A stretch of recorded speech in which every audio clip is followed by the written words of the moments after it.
প্রগতিঘাটা কাজীপাড়া ইউনিটের Siraj social welfare and education ট্রাস্টের ইউনিটের পক্ষ থেকে আমাদের রাজ্য সম্পাদক আবু রেজাল্ট করায় আমরা সংবর্ধনা দেওয়ার জন্য এসছি কাজীপাড়ার ইউনিটের তরফ থেকে। Siraj social welfare and education ট্রাস্টের প্রাক্তন রাজ্য সম্পাদক তথা প্রাক্তন প্রধান শিক্ষক শেখ আবু তালেব সাহেব ফুলের তোড়া দিয়ে সংবর্ধনা করছেন। ইমরান ভাই শামীম খানের উত্তরীয় করে শুভেচ্ছা জানাচ্ছেন। সংবর্ধিত করছে। ওইটা একটু ঘোরাও, ওইটা হ্যাঁ।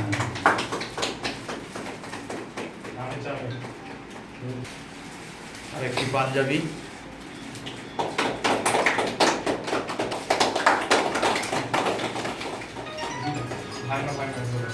আর অর্থ।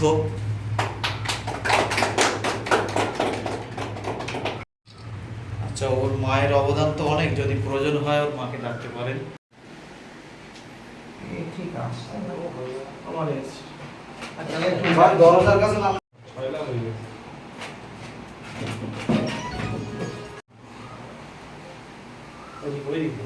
যে ক্যামেরাটা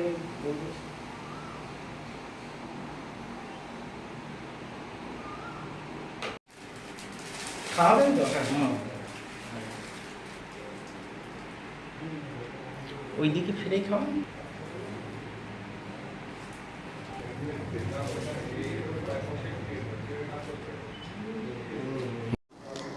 সেই দিক দিয়ে বলবো যে খুবই আনন্দিত, তবে মানে তার পাশাপাশি এটাও একটু বলতে হয়, মানে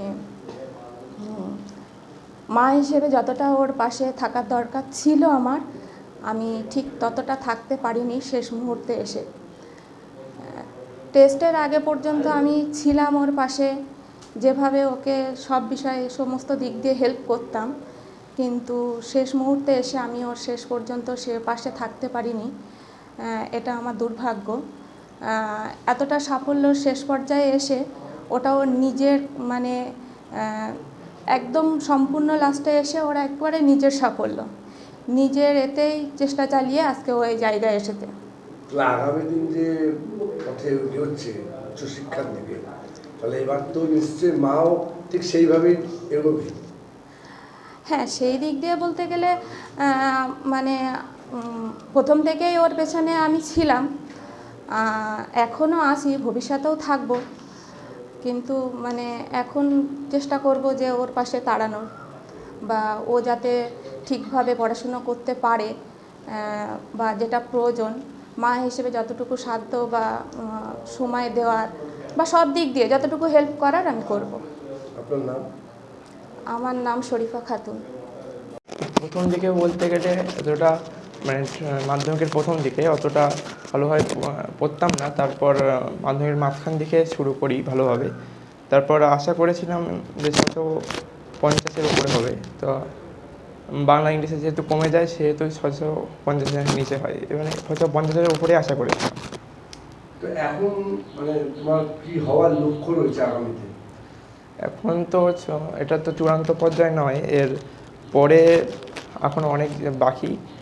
আর মাধ্যমিকের পরে নিট দিয়ে মেডিকেল লাইনে যাওয়ার ইচ্ছা আছে। এই সাফল্যের পিছনে কাদের কাদের হাত আছে?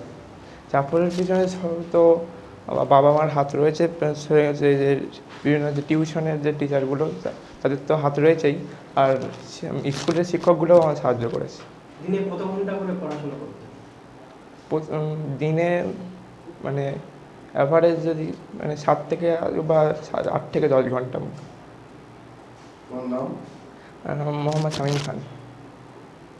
ছেলের এই অভূতপূর্ব নজরকাড়া সাফল্যে বাবা মা হিসাবেই তো গর্বিত হওয়াটা এটা বাঞ্ছনীয়। আমি শুধু আমার ছেলের রেজাল্টে খুশি না, গোটা বাংলায় যে সমস্ত আপামর জনসাধারণের কৃতি ছাত্র যারা সাফল্য অর্জন করেছে প্রত্যেককেই আমি অভিনন্দন জানাবো। তার পাশাপাশি আমার শামীম খানকে অভিনন্দন জানাবো যে ও আমাদের আশানুরূপ ফল করেছে।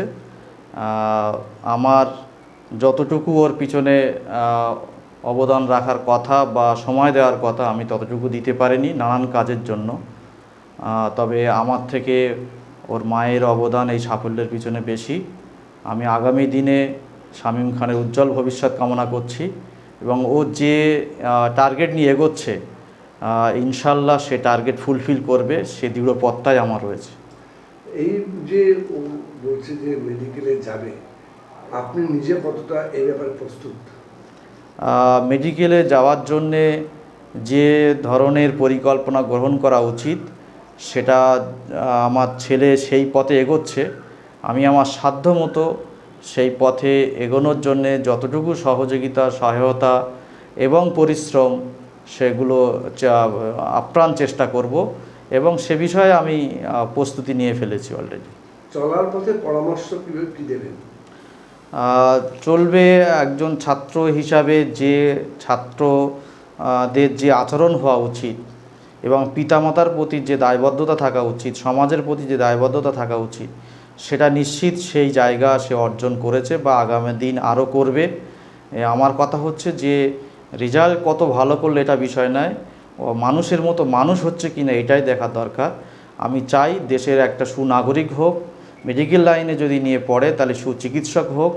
আর শিক্ষা অর্জন করা সবাই করে, কিন্তু সুশিক্ষা অর্জন খুব কম লোকের হয়। আমি চাই আমার সন্তান সুশিক্ষা শিক্ষিত হোক, চিকিৎসা জগতে যদি যায় তো শুধু চিকিৎসক নয় সুচিকিৎসক হোক, এটাই আমার কামনা। আপনার নাম?